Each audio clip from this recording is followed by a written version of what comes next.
ఆయనకి ముందు అసలు గుగ్గుల అన్న పేరు కలపలేదు. కలయనాయనారు ఆయన పేరు. అమృతఘటేశ్వరుడు ఉన్న క్షేత్రంలో పుట్టారు ఆయన. ఆయన పేరు కలయ. అందుకని ఈయన పేరు కూడా కలయ అని పిలుస్తూ ఉండేవారు. ఈ కలయనాయనారికి ఒక లక్షణం ఉండేది. ఆయన చేసే పూజ ఏమిటో తెలుసా అండి? ఆయన ఎప్పుడు భగవంతుడి దగ్గర కూర్చొని అనుకునేవాడు, సుగంధిం పుష్టివర్ధనం అంటారు కదా, త్రయంబకం అని పిలుస్తారు కదా, 3 కన్నులు ఉంటాయి కదా, ఆయన వస్తుంటే సువాసనలు వస్తాయి కదా. ఆనాడు మార్కండేయుడు శివలింగాన్ని గట్టిగా కౌగిలించుకుని చంద్రశేఖర చంద్రశేఖర చంద్రశేఖర పాహిమాం అని అంటుండగా యమధర్మరాజుని శిక్షించి మార్కండేయుడిని రక్షించడానికి శివలింగంలోంచి ఆవిర్భవించాడు కదా. ఆవిర్భవించినప్పుడు శివుడి కన్నా ముందు శివుని యొక్క సువాసనలు మార్కండేయుడు పీల్చి ఉంటాడు కదా. శివుడు వచ్చేసాడని పొంగిపోయి ఉంటాడు కదా. ఎంతకీ రానిటువంటి రైలు వచ్చేస్తోందని అనౌన్స్ చేసినప్పుడు ఎంత ఆనందం పొందేస్తామో, ముందు అనౌన్స్మెంటు, తర్వాత రైలు ఇంజను కనపడగానే పొంగిపోయినట్టు సుగంధిం, ఆ సువాసనలు వస్తుంటే ఎంత పొంగిపోయి ఉంటాడు కదా మార్కండేయుడు. నా పూనిక ఫలించింది, వచ్చేసాడు పరమాత్మ, అదిగో శంకరుడు, అదిగో సుగంధిం, సువాసనలు వచ్చాయి అని ఆ చంద్రశేఖర చంద్రశేఖర అన్నది ఒక్కసారి ఆపేసి ఏడి శివుడిని ఆ సువాసనల వంకి ఇలా చూస్తూ నిలబడిపోయి ఉంటాడు కదా. కాబట్టి శివుడి యొక్క సువాసన అలా ఉంటుంది కదా అని పొంగిపోతూ నేను అలాంటి వాసన పీలుద్దామని ఆయన మహైశ్వర్యవంతుడు కలయనాయనార్ రోజు ఇంత గుగ్గిలం పట్టుకొచ్చి ఆ గుగ్గిలం వెలిగించి గుగ్గిలం ధూపం వేసేవాడు. ఆ ధూపం అంతా పూజ గదంతా నిండిపోతే అందులో కూర్చుని మార్కండేయుడు ఇలాగే వాసన పీల్చి ఉండి ఉంటాడు. ఆనాడు అర్జునుడు గబగబా వెళ్ళి తన గాంధీవం ఎత్తి కొడుతున్నప్పుడు శివుడి దగ్గరికి వెళ్ళినప్పుడు వాసనలు ఇలాగే వచ్చి ఉంటాయి అని ఆ వాసనలు పీలుస్తూ కళ్ళు మూసేసుకుని ఇవే శంకరుడి శరీరంలోంచి వస్తున్న వాసనలు, ఇక్కడే శివుడు ఉన్నాడని రోమాంచితం అయిపోయి పరవశించిపోతూ సమాధి స్థితిలోకి వెళ్ళిపోయేలా ఉండిపోతుండేవాడు ఆయన. మీరు చూడండి, భగవంతుణ్ణి పట్టుకోవాలనుకున్నవాడు ఏమంటే మాకు పూజ కుదరట్లేదండి, మాకు ఈ స్తోత్రం రావట్లేదండి అంటాం మనం. మన బతుకంతా ఎక్కడ ఆగిపోతుందంటే దీపంలో 2 ఒత్తులు వేయాలా, 1 ఒత్తి వేయాలా. నిజంగా తరించిపోయిన వాళ్ళు తరించిపోవడానికి ఎన్ని మార్గాలు వెతుక్కున్నారో చూడండి. ఆయన సువాసనలు పీలుస్తూ రమించిపోయాడు.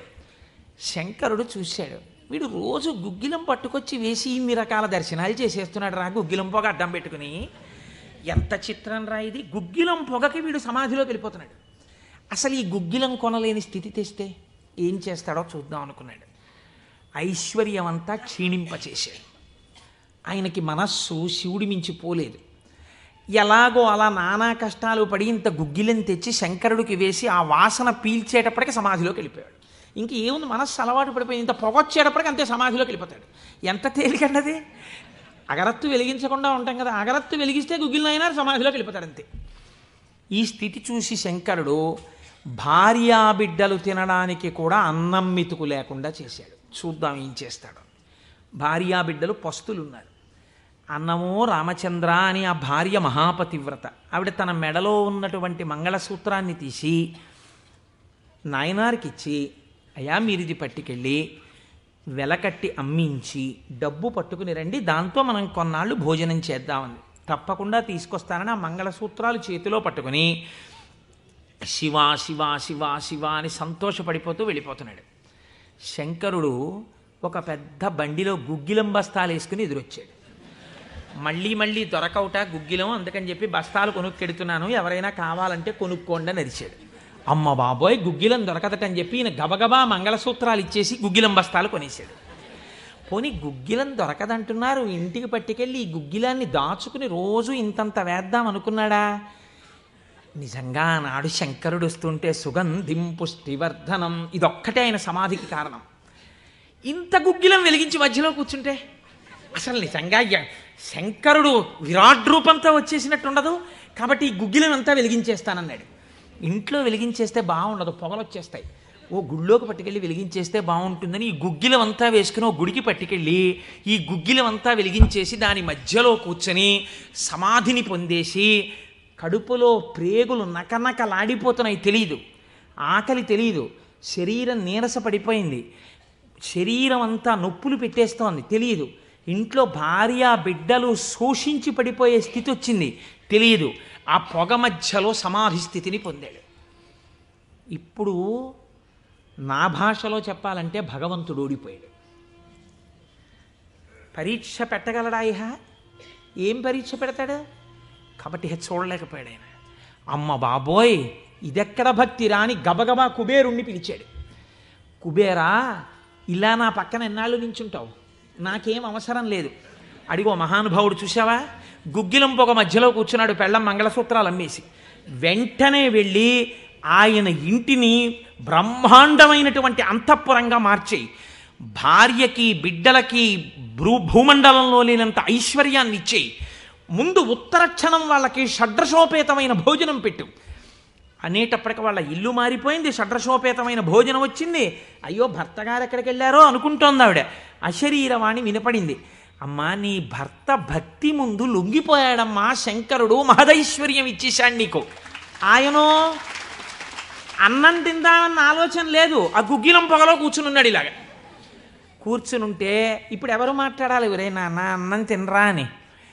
అమ్మా నాన్నగారు కోరుకున్న కోరికోటి ఉంది, నువ్వు ఎలా అయినా డాక్టర్ అయిపో.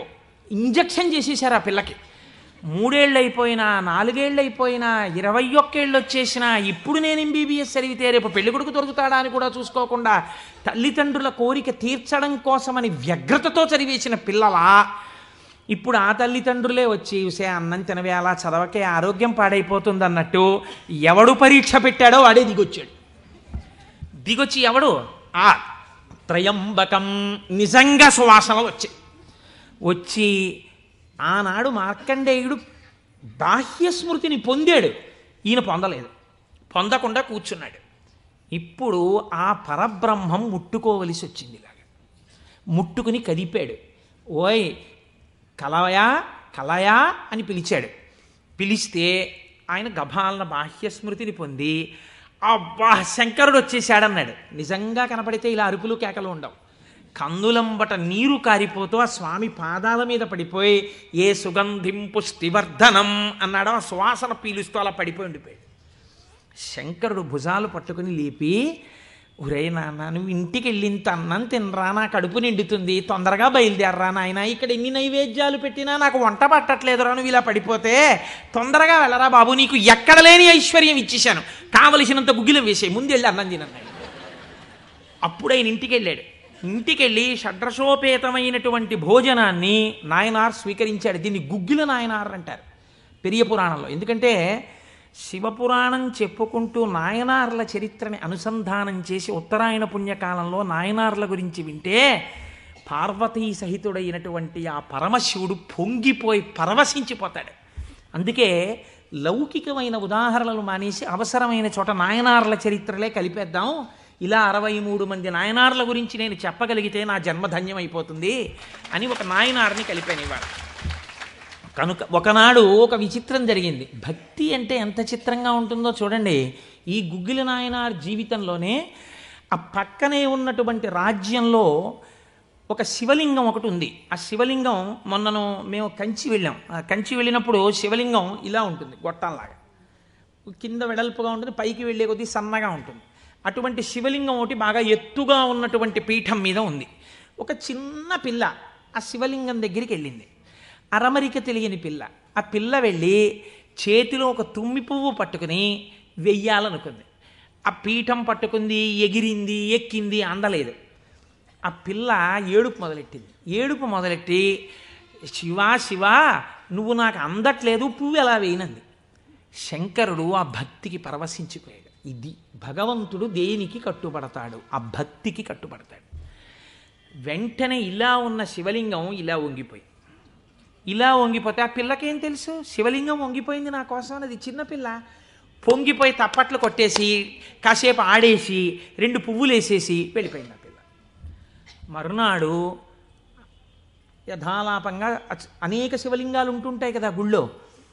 ఈ శివలింగం వంగడంలో లోపల ఉన్న శివలింగం కూడా వంగిపోయింది. అర్చక స్వామి చూసి భయపడిపోయాడు. ఇదేమిటి శివలింగం ఇలా వంగిపోయిందని మహారాజుకు తెలిసింది. ఇది ఏదో అరిష్టం జరుగుతుంది, శివలింగం వంగింది ఏమిటని భయపడ్డారు. ఈ శివలింగానికి వంపు దిద్దిలా పైకి తీయాలి. వాళ్ళకి ఉన్న తెలివితేటలు ఏమిటంటే ఈ వంగిపోయినటువంటి శివలింగానికి పెద్ద పెద్ద ఇనప గొలుసులేసి ఏనుగులకు కట్టి లాగించారు. ఇన్ని ఏనుగులు ఇనపగులు ఇవన్నీ నేను పుక్కిట పురాణాలు నా సొంతంగా చెప్తున్నాను అనుకుంటున్నారా? ఈ దేవాలయాలు ఉన్నాయి ఇప్పటికీ. నా జీవితంలో ఈశ్వరుడు అనుగ్రహిస్తే ఎప్పటికైనా ఈ 63 నాయనార్ల శివాలయాలు దర్శనం చేయాలని నా కోరిక. ఈ వంగిపోయిన శివలింగాన్ని ఇనప గొలుసులో పెట్టి ఏనుగులు లాగుతుంటే గొలుసులు తెగిపోయాయి. శివలింగం వంపు దిద్దబడలేదు. ఇది ఎవరో గుగ్గిల్ నాయనారికి చెప్పారు. శివలింగం వంగిందిట, ఇనప గొలుసులేసి లాగుతున్నారట, లాగుతుంటే గొలుసులు తెగిపోతున్నాయిట. ఆయన ఎంత బాధపడిపోయి కింద పడి ఏడిచి దొల్లేశాడు. శంకరా, మీ కంఠానికి ఇనప గొలుసులేసి ఏనుగులతో లాగారా? ఎంత ఒరిసిపోయిందో ఆ కంఠమని. అంతే, విన్న చోటు నుంచే పరిగెత్తి పారిపోయాడు పక్క రాజ్యానికి. పారిపోయి గుళ్ళోకి వెళ్ళి అన్నం లేదు, నీళ్లు లేవు, ఒగరుస్తూ ఒంటి నిండా చెమటలు పట్టుకుని, ఈశ్వర, మీకు జరిగినటువంటి అపరాధం నా శరీరమునకు పొందేటటువంటి ఖేదంతో పోవాలని మీ వంపు దిద్దడం కాదు, మీ వంపు దిద్దడానికి మీకు ఇనప గొలుసు లేచి లాగినప్పుడు మీ కంఠం నొక్కుకుని ఉంటుంది, ఆ శిక్ష నేను అనుభవిస్తానని ఒక గొలుసు, తన మెడలో ఉన్నటువంటి గొలుసుని శివలింగపు వంపుకేసి గట్టిగా లాగాడు, తన కంఠం ఒరిసిపోయి తెగాలని. తన కంఠం తెగలేదు, శివలింగం వంపు ఇలా పైకి లేచిపోయింది. ఆ వంపు దిద్దినటువంటి వాడు గుగ్గిల నాయనారు. ఇప్పుడు మీరు నాకు చెప్పండి, బ్రతికున్న నాళ్ళు గుగ్గిల నాయనారు ఏం చేశాడు డబ్బు సంపాదించడానికంటే ఎవ్వరికీ తెలియదు. ఇంట్లో పర్సులోంచి 10 రూపాయలు తీస్తే 1000 రూపాయలు మళ్ళీ ఇంకో రూపంలో వచ్చేస్తుండేవి. అంత చిత్రంగా ఆయన మహదైశ్వర్య సంపన్నుడై, అందుకే అంటారు శాస్త్రంలో, ఐశ్వర్యము కావాలన్నవాడు శివారాధన చెయ్యాలి. శివారాధన అపారమైన ఐశ్వర్య హేతువు. అందున దక్షారామం లాంటిదైతే గొప్ప భోగస్థానం కూడా.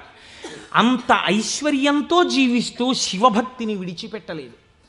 శివభక్తితో ఐశ్వర్యంలో ఉన్నాడు. అంత్యమునందు తేలికగా శరీరం విడివడి హాయిగా పరమశివుని యొక్క పాదములలో కలిసిపోయాడు.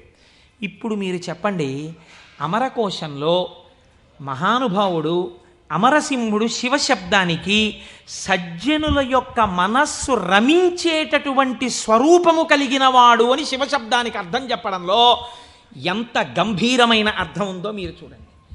శివశబ్దము సజ్జనుల యొక్క మనసు రమించు స్థానము. ఎలా రమిస్తుంది, దేనివల్ల? దానికి ఈ కారణం ఆ కారణం అని చెప్పడం కుదరదు. మీకు మనస్సుంటే, భక్తి ఉంటే ఒక్క కారణం చాలు.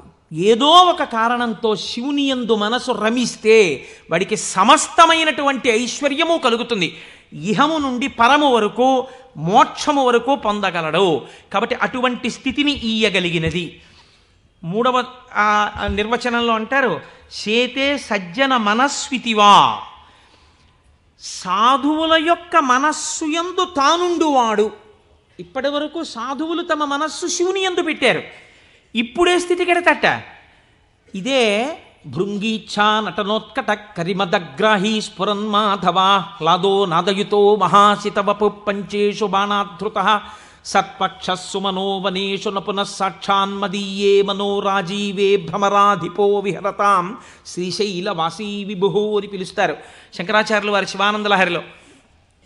లోపల ఉండేటటువంటి హృదయ పద్మము పరిశుద్ధముగా భక్తి అన్న తేనెతో నిండి ఉంటే 2 గండు తుమ్మెదలు వస్తాయి. పార్వతీ పరమేశ్వరులనే గండు తుమ్మెదలు వచ్చి విహరిస్తుంటే అక్కడ తేనె కోసం. ఇప్పుడు ఎవరి మనస్సు నిరంతరము శివనామము పట్టుకుని రమించిపోతోందో, ఎవరు శృతి ప్రమాణము చేత పరవశించిపోతున్నారో అటువంటి వారి మనస్సు యందు పరమశివుడే వెళ్ళి చేరి ఉంటాడు. అంటే ఆయనే శివుడైపోయి ఉంటాడు. ఇది నోటితో చెప్తే చాలామంది అందుకుని ఉంటారు, కానీ నేను దీనికి కూడా ఒక ఉదాహరణ ఇచ్చే ప్రయత్నం చేస్తాను. చంద్రశేఖర పరమాచార్య స్వామి వారికి నడిచే దేవుడు అని పేరు. మహానుభావుడు, ప్రాతస్మరణీయులు. మొన్నట్నే మేము కంచి కామకోటి పీఠానికి వెళ్ళి స్వామివారి బృందావనం దగ్గర ప్రణిపాతం చేసి వచ్చాం. సమాధి అన్నమాట వాడరు పెద్దలు. సన్యసించినటువంటి వారిని సమాధి చేసిన చోట పైన తులసి కోట పెడితే బృందావని మీద పిలవాలి. ఇది బృందావనం అండి, చంద్రశేఖర పరమాచార్య స్వామి వారి బృందావనం అనాలి. అలా కాకుండా సమాధి మీద శివలింగం ఉంటే బృందావనం అనకూడదు, అధిష్టానము అనాలి. ఇది రమణ మహర్షి యొక్క అధిష్టానం అండి అనాలి. రమణాశ్రమంలోకి వెళ్ళారనుకోండి, మీరు ఇది రమణ మహర్షి సమాధనో రమణ మహర్షి బృందావనమనో మీరు ఉచ్చరిస్తే మీ యందు దోషం పడుతుంది. అలా అనకూడదు. ఇది రమణుల అధిష్టానము అని పిలవాలి. ఎందుకంటే దాని మీద శివలింగం ఉంటుంది కనుక. అటువంటి బృందావనం చంద్రశేఖర పరమాచార్య స్వామి వారి బృందావనం దగ్గర మేము మొన్న ప్రణిపాతం చేసి వచ్చే అదృష్టాన్ని పరమాచార్య స్వామి మాకు అనుగ్రహించారు. పరమాచార్య స్వామి ఒక మాట చెప్పుకుంటూ ఉండేవారు. ఆయన అనేవారు, నాకు ఎప్పుడైనా చీకట్లో వెడుతున్నప్పుడు ఒక విగ్రహాన్ని చూస్తే నా బాధ్యత నాకు గుర్తొస్తుందనేవారు. ఇదండి రమించడం అంటే, ఇది శివుడంటే. మామూలుగా మాట్లాడడం, ఇలా ఉపన్యాసాలు చెప్పడం గొప్ప కాదు. రమించిన హృదయంలోంచి అటువంటి మాట రావడం ఆ వ్యక్తి యొక్క స్థితిని చూపిస్తుంది. పరమాచార్య నడిచి వెళ్ళిపోతుండేవారు. తెల్లవారుజామున 3 గంటలకి వారు నడిచి వెళ్ళిపోతున్నారు. ఒకసారి నడిచి వెళ్ళిపోతుంటే ఒక ఊరి మధ్యలో ఒక కోటు వేసుకున్నటువంటి ఒక వ్యక్తి, వాడెవరో ఒక రాజకీయ నాయకుడు, ఆయన యొక్క శిలా ప్రతిమ ఒకటి ఉంది. పరమాచార్య నిలబడి ఒక నవ్వు నవ్వారు. పరమాచార్య నవ్వారంటే దానిలో ఏదో అర్థం ఉంటుంది. ఆయనతో ఆనాడు అంతేవాసులై దగ్గరగా నడిచినటువంటి శిష్యులున్నారే, వారు అదృష్టవంతులు కనుక వారు దగ్గరగా వెళ్ళి నిలబడ్డారు. ఎందుకు నవ్వారు అని అడగరు కదా. వారు నవ్వి అన్నారు, దీన్ని చూస్తే నాకేం జ్ఞాపకం వస్తుందో తెలుసా, నా బాధ్యత జ్ఞాపకానికి వస్తోంది అన్నారు. అదేమిటంటే, ఆ విగ్రహానికి మీకు సంబంధం ఏమిటి అనుకున్నారు విన్నవాళ్ళు. ఆయన అన్నారు, ఈ విగ్రహంలో ఉన్న వ్యక్తి తెల్లవారుజామున 3 గంటలకి ఇలాగే కోటేసుకుని నిలబడి ఉండేవాడా అని అడిగారు. అప్పుడు 3 కదా అయింది టైము.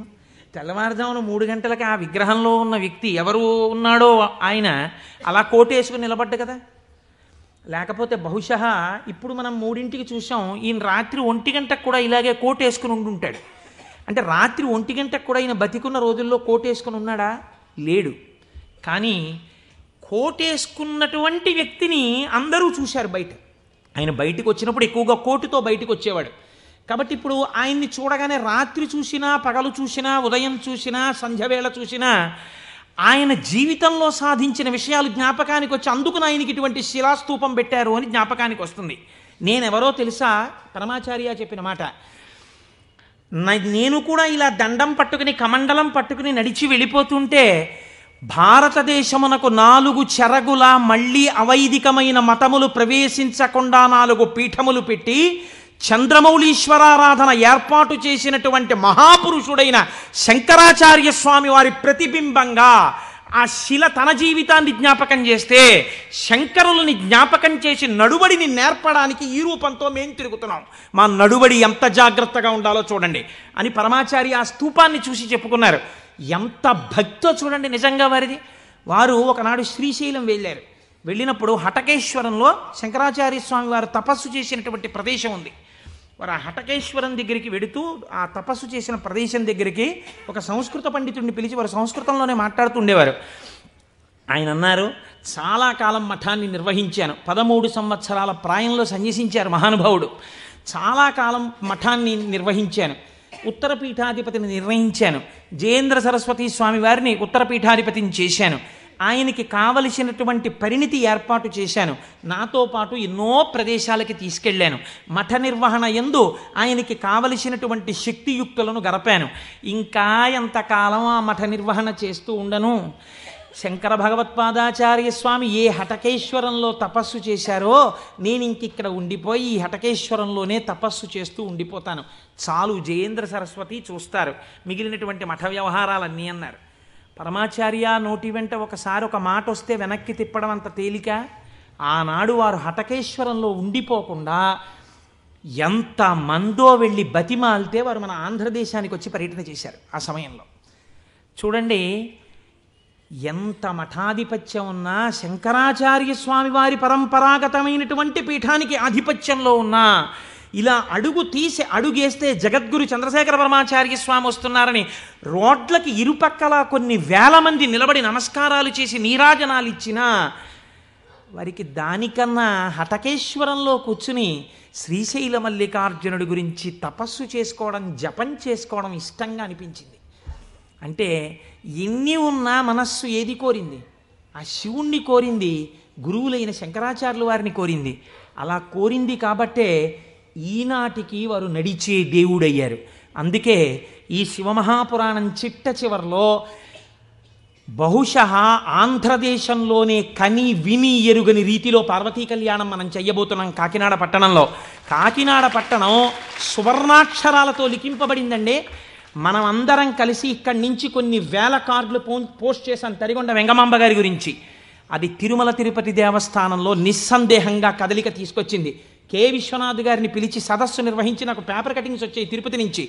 తరిగొండ వెంగమాంబ గారి బృందావనాన్ని సందర్శనీయ స్థలంగా తిరుమల తిరుపతి దేవస్థానం మార్చబోతోంది. మనం చేసినటువంటి ఒక మంచి పనికి వేసిన విత్తనం మనకి పేపర్లు అక్కర్లేదు, మన పేర్లు వెయ్యక్కర్లేదు.